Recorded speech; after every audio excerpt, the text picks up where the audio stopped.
This is a harmonic drive used in a robotic joint module. The key advantages of a harmonic drive are its high reduction ratio, low backlash, high positioning accuracy, compact size, and lightweight design.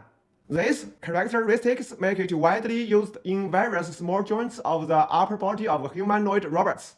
A strain wave gear reducer typically consists of three core components: the wave generator, the flex spline, and the circular spline.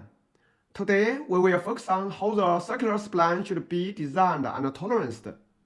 The circular spline is assembled to the joint housing. Its outside cylindrical surface and mounting face serve as the locating features.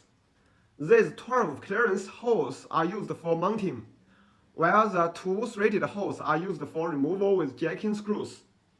So, how should these features be designed and specified on the engineering drawing? When creating a 2D engineering drawing, the first step is to establish the datum feature and control the datum feature. Normally, the functional locating features should be selected as datum features. In this case, the mounting face is selected as primary datum feature A. Its flatness is also controlled to reduce assembly-induced stress. Next, the axis derived from the outside cylindrical surface is established as secondary datum B. To ensure smooth assembly between the circular spline and the housing, the perpendicularity of the axis relative to primary datum A must be controlled. The maximum material requirement is also applied.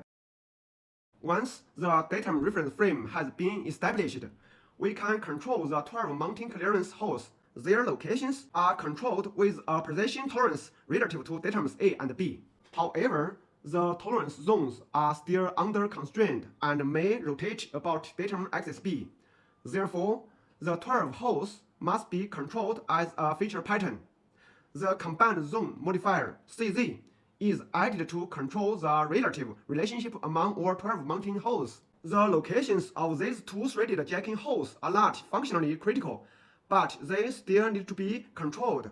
We can therefore return datums A and B while applying a relatively loose position tolerance to reduce manufacturing cost.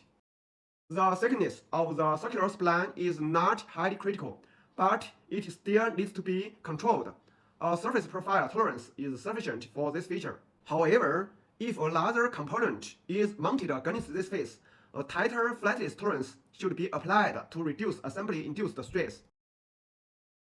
You may have noticed that the circular spline consists only a few relatively simple features.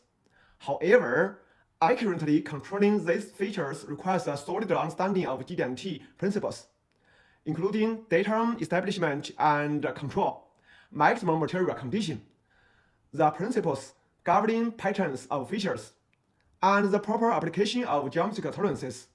At the same time, it places significant demands on an engineer's depth of understanding and practical application of GD&T.